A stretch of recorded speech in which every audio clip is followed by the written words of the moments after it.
I have an urgent message for America, and I pray that it reaches you, at least those of you who have to understand what is happening to you. I'm trying to get you folks to understand this is how the smoke and mirrors works. You got to know the facts, and if we came together, we could overcome the corruption that's murdering us all. I'm just trying to make the world aware of the truth, and I've got it.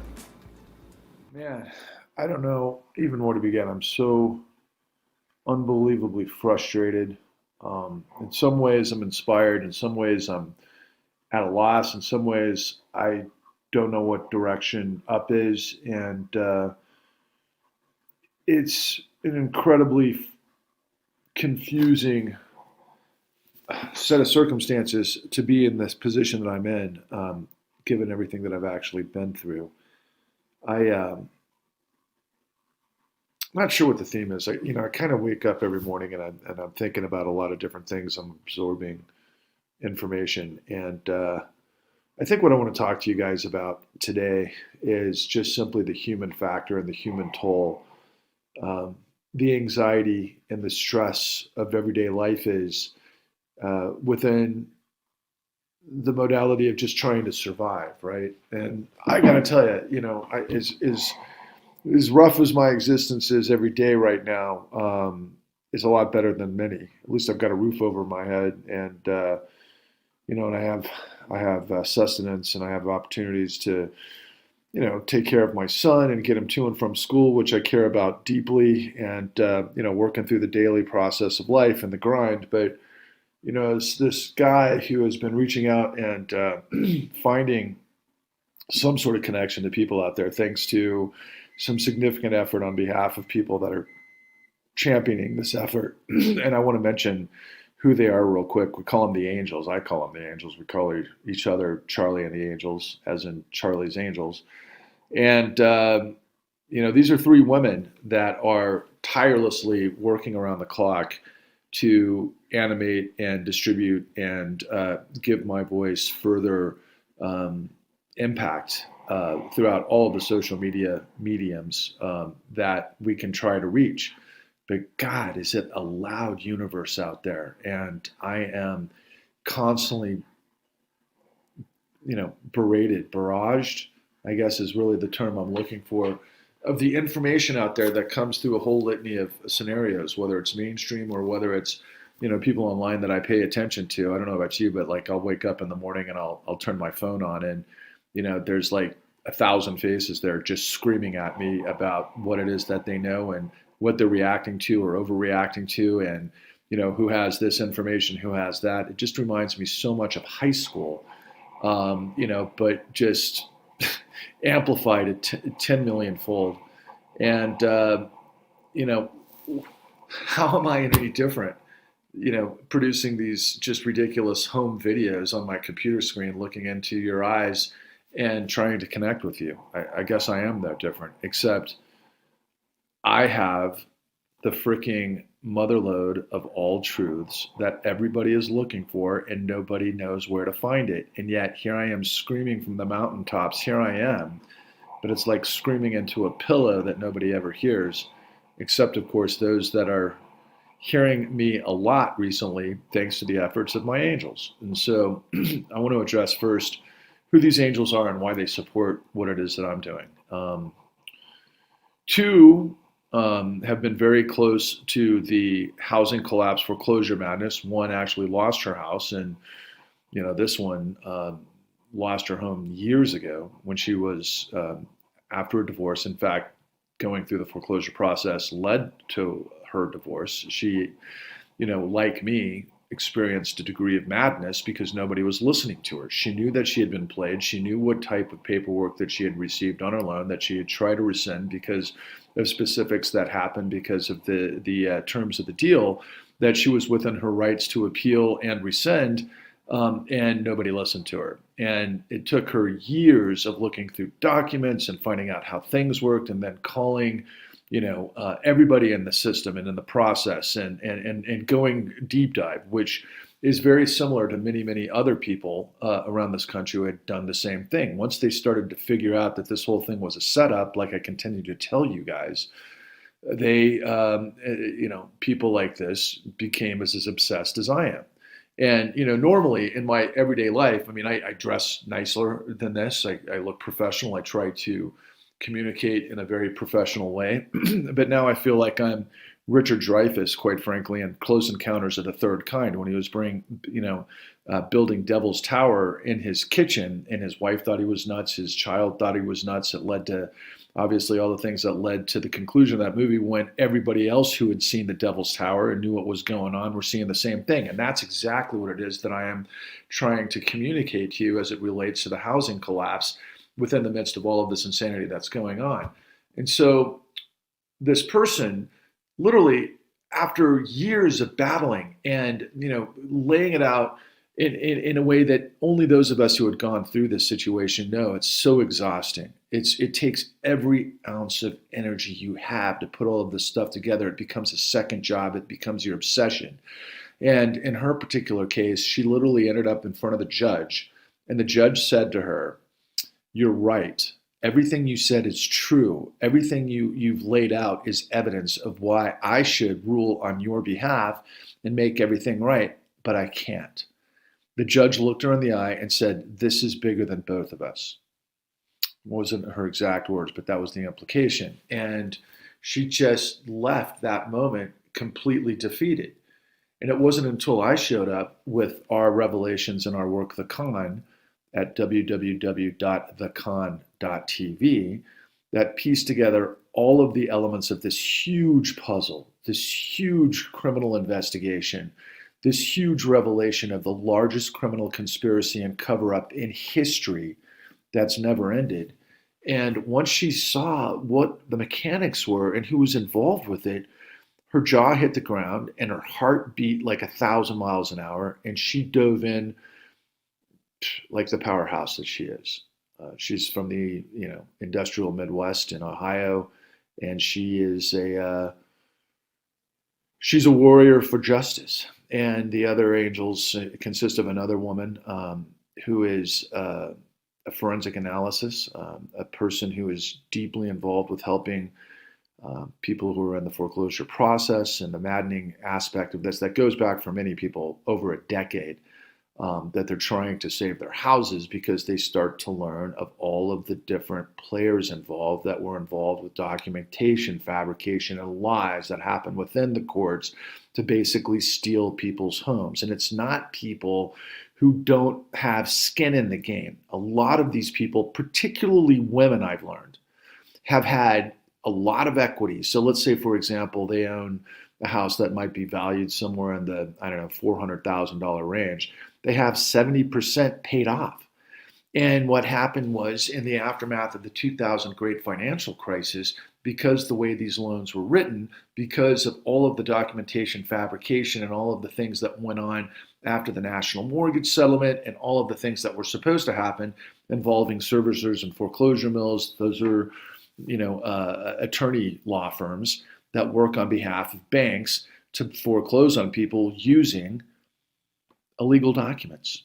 And how do we know that? Well, I, for one, have been to, for example, the Registry of Deeds in Essex, Massachusetts, and also in a place in rural North Carolina with two incredible heroes that revealed to us on camera literally over 70,000 pieces of documentation fraud that were used to illegally foreclose on homes that were tied to, at the time, for anybody in the housing debacle, mess, crisis, terrorist, wipeout, the likes of what we call Lorraine Brown and the robo-signing madness that took place, where literally these entities would hire high school kids to forge signatures or sign and pretend like they were VPs of a bank, that they knew of all of the aspects of what went into that loan, so therefore that they had the position to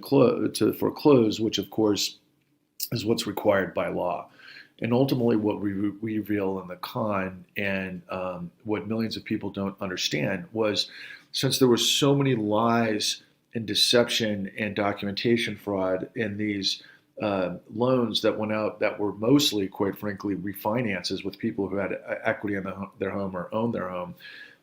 And they were used to put into this giant securitization pipeline that ultimately led to derivatives that created this global calamity around the world. When the whole thing exploded and came crashing down on people's heads, the foreclosure scam artists came out and basically bottom feeded to steal everybody's houses, and one of which is one of our angels. And this other woman that I work with out of Florida has been in the business of this for over a decade, and she does this, forensic analysis that, proves who had the loan and the process of what it went through and who traded it and through the rights of assignments and all of these things that happen in the securitization pipeline. That by the time it gets to the entity that's foreclosing in a court, they don't have the evidence.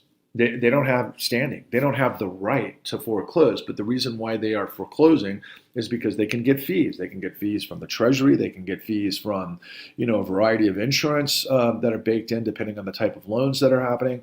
And it's literally I don't know. It just reminds me of blood in the water for piranhas. Or just hyenas. I continue to think of these guys as hyenas because they just, pick the bones of the most vulnerable amongst us. And when you've gone through this fight for years and years and trying to protect your home because you've got a family and you're a single mother, for example, that knows that you've gotten played and you've got the money to refi, but you can't, and you don't have the right attorney and you don't have the right things to be able to work within the courts. I mean, I've learned about ways that certain attorneys who are very good at this thing have a much better chance of saving people's homes, based on certain regulations that came through the Consumer Financial Protection Bureau. But that still doesn't take away the pain and the suffering that so many are going through, especially those that can't afford to hire specific attorneys. And so they present themselves as what they call pro se litigants. And then they might hire a forensic analysis to try to prove in the court that the people that are foreclosing upon them don't have the right to do so, but it doesn't matter. The judge looks at them and says, I'm sorry, it's bigger than you. The third person that represents this trio of angels is a woman who has been aware of corruption since she was a little girl growing up in Chicago. And she always was an activist, through the 60s and the civil rights era and the anti-Vietnam movement, and she never trusted authority. And she is, a sharp woman from Chicago. And if you've ever met anybody from Chicago who's on it, these people get it, right? And they can certainly navigate through life as well as anyone. And she's one of these types of people. And I'll never forget, we came to be because of a different organization. And I kept telling her, she was supportive of the con and supportive of our efforts, but I kept saying, look, you're going to have to see it to really understand what we've got. Because it's one thing to know, oh yeah, the system is corrupt and it's rigged and people are very well aware of that, and I know it, and I've seen it in all of these different aspects of the country. But it wasn't until she literally dove in and watched our work in the con that suddenly the light bulb went on. Because I had the incredible fortune of crisscrossing this country and connecting with heroes that were, I guess maybe in advance of this, I knew existed, but they seemed to be in short order given all of the horrific nature and the magnitude of what was taking place in the housing collapse.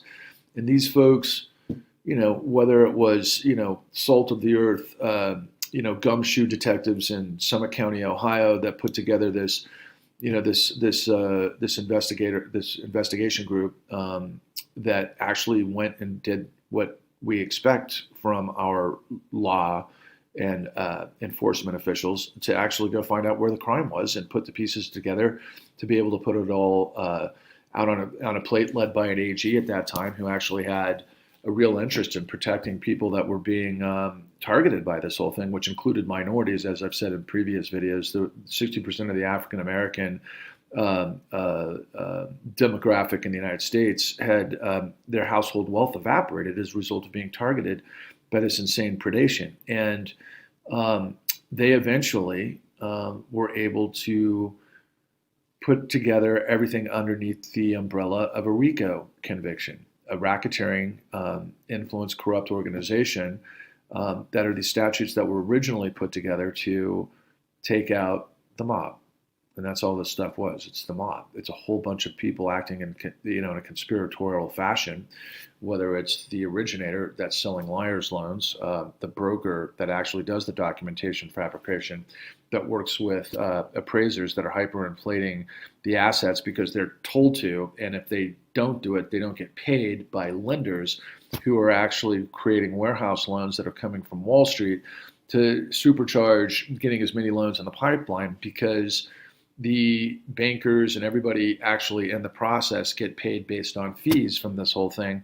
So it was just a litany of lies and deception and felonies that the entire financial system and real estate operation were in on, because they were incentivized to do this. And, again, is it ancient history? No, it's the same story now. It just operates slightly different, but therein lies my frustration. So, for example, last night, I'm tuning in again to some of mainstream, and I really watch mainstream echo chamber news, on MSNBC and CNN and Fox, just simply to see what they're talking about and what they're missing.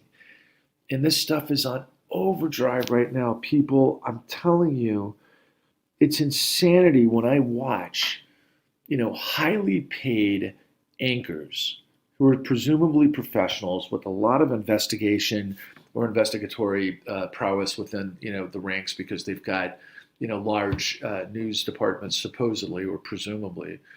And they're talking about things like Donald Trump being involved with documentation fabrication as it relates to election certification. They can talk about one guy. What I'm telling you and what I'm trying to reveal to you is this happened in tens of millions of situations. The documentation fraud was incredible. The Federal Crisis Inquiry Commission found that 80% of all loans that happened between 2004 and 2006 were what we call liars loans. This led to millions of people being forced out of their homes. Millions of people that were set up, that owned their homes or had a lot of equity in their homes, and they had it stolen by these hyenas that set them up in a system that was going to fail. And then the judiciary of this country allowed it to happen, and they knew it was happening. I've got guys on camera. I've got judges in Ohio. I've got magistrates who are just slightly below judges that are also judges, basically, in terms of how these things move forward in the legal system, tell me on camera that they all knew what was going on. They knew that of the robo-signing madness. They knew that people were being illegally foreclosed upon. They knew that the financial industry had done it, but they didn't stop it. Why? Because the party was paid by the financial system to keep their mouths shut.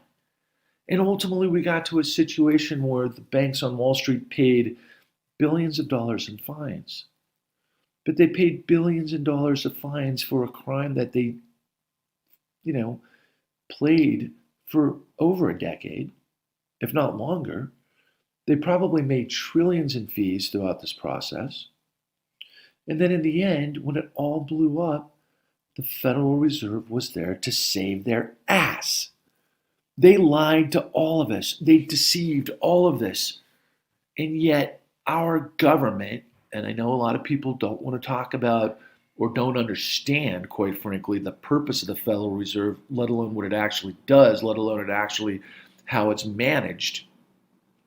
The Federal Reserve literally created. It wasn't out of thin air, but there's a law within the way it's created that the Federal Reserve under 13.3 FRA, the Federal Reserve Act, enables the Federal Reserve to provide liquidity under exigent and emergency circumstances, which they did. But there's rules within that that they're supposed to loan, just like anybody who does underwriting.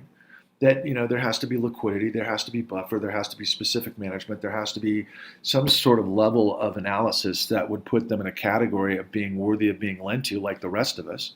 But that was all thrown out the door. Those all thrown out the door. That's because the financial industry of this country owns the United States. We don't live in a democracy.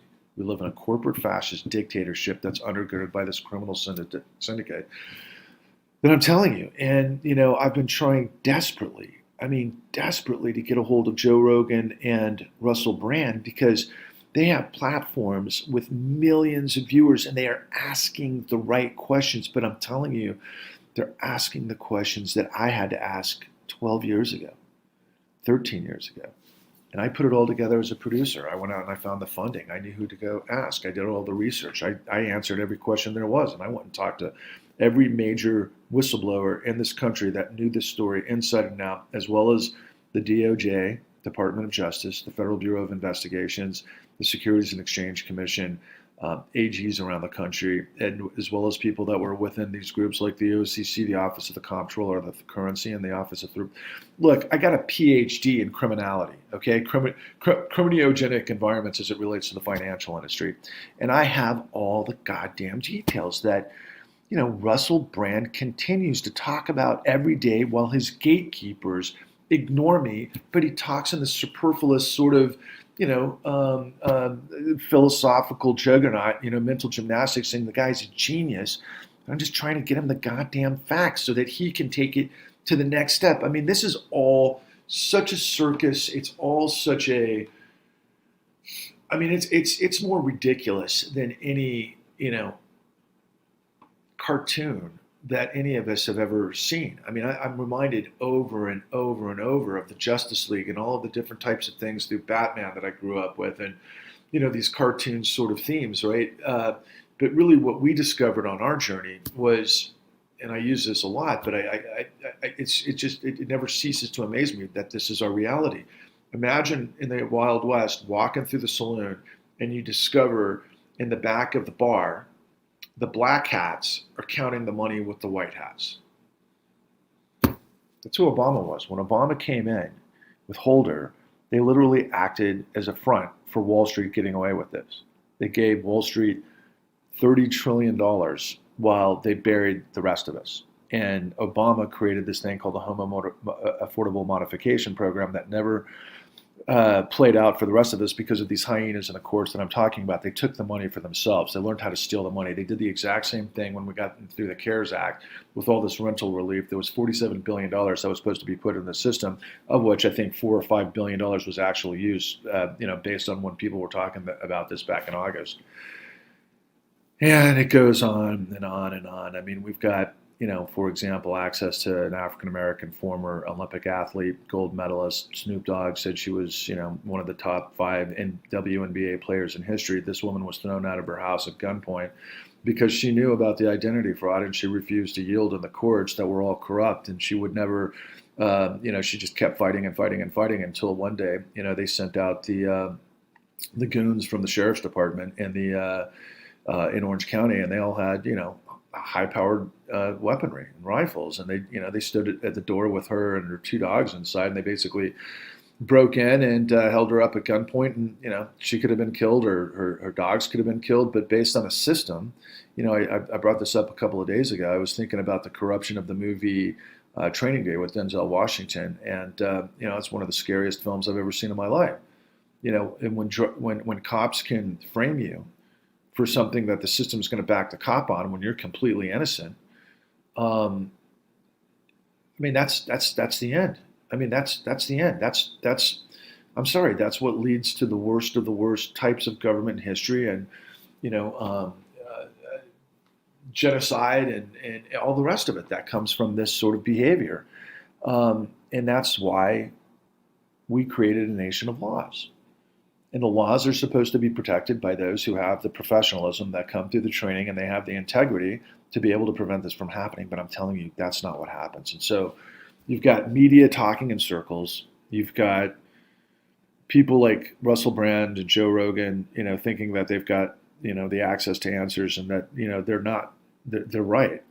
Media is fake media. CNN is a joke. MSNBC is a joke. Rachel Maddow just got paid $30 million when she's cherry picking everything she can about Trump. And Trump is, I think he's guilty beyond belief. And I know there's a lot of Trump supporters out there that are like, Patrick, will you shut up about Trump? Because, if you went after Biden and if you went after, the guys on the blue side, then, we'd want to support you a lot more. But that's what I'm trying to get at, guys. You cannot be against corruption and support Trump. That's an impossibility. Trump is beyond corrupt. It's unbelievable. But the system, he's a byproduct of the system. And everything that he is being investigated for now, whether it's documentation fraud, creating a control fraud, with inflating his assets so that he can get more loans. I mean, this is what an entire organization was doing while he was laundering money into his real estate, by bad actors all over the world. I mean, Trump plays ball with the worst guys in the world, but unfortunately, our government and our financial system are not above that. They're doing the same thing. Last year, I don't know how many of you people know this. I hope that this reaches some of you, but there was an incredible investigation done by an organization called the International Consortium of Investigative Journalists, called the FinCEN Files, where they found out, I think there was 12 million suspicious activity reports that were provided to the Department of Justice that didn't act upon it. And this was all predicated on cartels, drug money, the kind of people that, behead children and put them on spikes in places like the Sinaloa drug cartel in, Juarez, Mexico, to send messages that if you try to get in our way, you're dead. And the inhumanity of that stuff is just freaking insanity. And, we as Americans, most of us, like to think, well, we're the good guys, right? We'll send in the armed forces, the Navy SEAL team, and we'll take care of that action. And we could in a second. But what do you find out many years later when, we're actually drug running, selling drugs and guns to be able to, that was contraband. We had drugs coming into the United States through, literally the highest level guys in our military. Oliver North was involved with this, of course, where, the drug running money was leading to arms deals throughout the Middle East. And that's how we were handling the geopolitics, of which, incidentally, a lot of that money went into the S&Ls and the financial system, and money that was laundered in real estate in places like Texas, especially at that time period in California. And guess who was involved with a lot of that stuff back then? Donald Trump. Donald Trump's been in this business for decades. And so when Rachel Maddow, he gets paid $30 million a year to hyper-focus on Trump and ignore millions of people that have gone through this in the court system. And of course, many of those people come out Trump supporters because they are just prolifically, out of their minds, hateful of the Obama administration. They can't see past themselves and that the betrayal from that side of things to know that Donald Trump is doing the exact same thing. Look, I'm sorry. I'm just here to tell the truth, and it doesn't matter who you are. It doesn't matter if you, bleed Uncle Sam, or if you're, as what people like to refer to as snowflakes, which I think is bullshit. But, people who are liberal, that are typically educated, that care about humanity, that want, a country of, by, and for the people, that is fair to all of us. That, to me, is Americana. That's what we're all about. That's in order to form a more perfect union. But we're all at each other's throats because it's a sinking Titanic, and nobody can actually get their heads around the truth because nobody's listening. Everybody's talking, everybody's yelling, everybody's screaming, everybody's pointing the finger at somebody else. Everybody is not looking at what their own situation is, and nobody apparently is listening to me, except for everybody who wants to tell me that I don't know what I'm talking about. And I've spent more time and effort to put together the largest truth of our lives. It's what runs the show. And I think I've got probably more information about it than anybody else, and it's all there for the taking. www.thecon.tv. If you know anybody who lost their home to foreclosure, let them know that they got set up and the truth is in the con. If you know somebody who died or got a divorce from that time period because they got set up and they don't know the facts, let them know that the truth is out there. If you have anybody out there that wants to rid and purge corruption because you intuitively know the system is rigged, but you don't know how, you want to tell them to go to www.thecon.tv to be able to get their heads around the facts. See, when we first released this a year ago, my presumption was, as an independent filmmaker and a documentarian and a journalist, that, people would find it in massive numbers, and that, my partners and I would be really thought of as somebody who triumphed the truth, and then we'd be off and running to the next phase. We've got hundreds of hours of more information that we can put into another 6 episodes that reveal everything I'm talking to you about in the courts. But we can't get it off the ground right now because there's not a market for people who care about the truth. People just want to be on one side or the other. They want to scream. They want to, go into a tirade about, they know more than the next guy, but nobody knows anything. There was an incredible work by George Orwell and the other, can't think of his name off the top of my head, who I've also read so much about, that these guys were right back in the 40s. They predicted all of this stuff happening as a result of technology. I listen to a lot of people around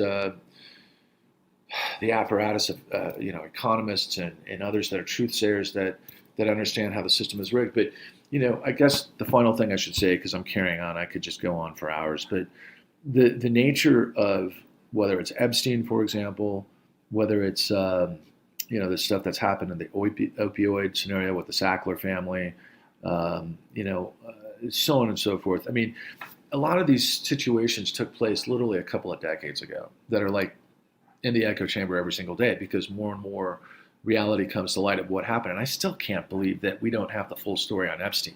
I mean, how ridiculous is it that this guy ends up being, what are people saying about him? I mean, obviously he supposedly committed suicide, but anyway, whatever that terminology is that people continue to say about Epstein, but yet the mainstream and it's just like on the periphery. Nobody's actually, does anybody know what that guy knew and who actually killed him? Or if he actually did commit suicide in a way. I mean, it's also like ridiculous, right?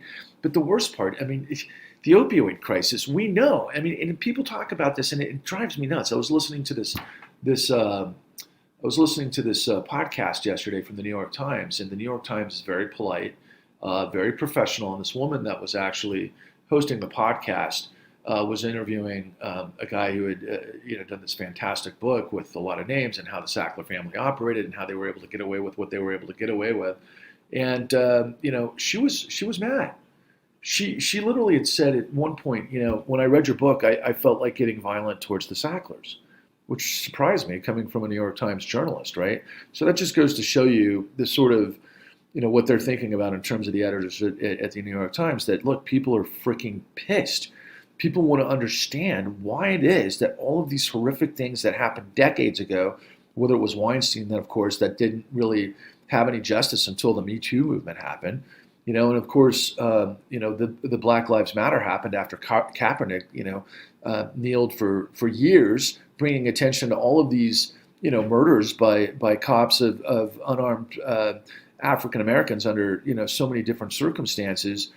Culminating in Floyd, and everything that transpired during the Black Lives Movement, and to do what? To get the guys that were involved with that guilty? I mean, I don't know how much it's cleaned up the situation. I don't know if YouTube right now is preventing any of those videos from appearing. I don't know if we're all over the map right now. I mean, these algorithms can control a whole lot, and everybody is just yelling and screaming and talking about so many different things. But meanwhile, the system is corrupt and rotted to the core. And those of us who actually think that there are good guys and bad guys, the black hats and the white hats are in the back room, counting the money together. I don't care. If anybody has been in politics for longer than a decade, they're in on it. If anybody came in and has been quiet about the stuff that we're talking about and isn't willing to go the distance to reveal the largest criminal enterprise in history that we actually have all the facts of, and they try to suborn this information, and we couldn't get this information on all the places that would make sense, whether it was Netflix, HBO, and everywhere else, because everybody has to play by the rules of the financiers. I mean, BlackRock, which is really at the apex of all this stuff, they're the largest shareholder of Netflix, and Time Warner, had a big merger and acquisition this last summer that was actually done by both Chase and Goldman Sachs. We reveal that all of those guys were involved in this racket that I told you about. They made out with $29 trillion, $30 trillion in 2009 that nobody knows about. And then ultimately there was another 12 trillion in 2019. There's many trillions in the CARES Act and all of these other things. And these guys have a whole bunch of different methodologies of how they can, basically steal that money for themselves at everybody else's expense. And that's the story. and everybody else is covering for it. So I guess I'll just go on with my day, and I'll just, consider why nobody really cares, and why nobody really cares about the future of democracy or the integrity of law or the future for their children or a land of, liberty and freedom because we're home of the free and the brave. All of that stuff is bullshit. If we're talking past each other, yelling past each other, and claiming that Donald Trump is actually our savior on one side and Obama and the Democrats on the other, we got no chance. They're all in on it, okay? And I have heard you guys that say, will you please target the Biden administration? The Biden administration has been around Biden, for decades from Delaware. Do you have any idea what happens in Delaware? You probably don't. That's the heart of this whole thing. That and now Vegas or Nevada, LLC capital of the world, plausible deniability, one corporation here and there, and nobody knows, who owns what, and everything is obfuscated, everything is shrouded. That's the legal system. So really the legal system is what's protecting these guys instead of taking them down. And we all know that attorneys, can argue both sides. Who's paying the biggest money? Well, the guys who've got the free money from the Federal Reserve to basically buy the government are the ones that can pay attorneys to argue on their behalf. Meanwhile, I'm here, just a guy trying to survive with his, you have no idea what I've lived through. You have no idea how much I've sacrificed to get there, but I'm out on the streets, and I'm not dead, not yet.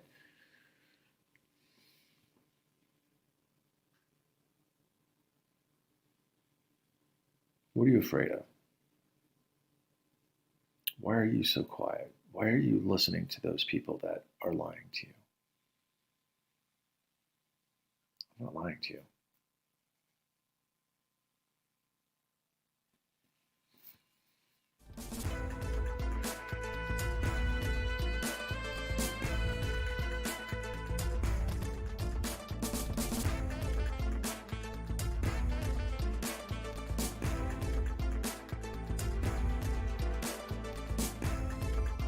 I just made a promise to myself that I was going to find the answers.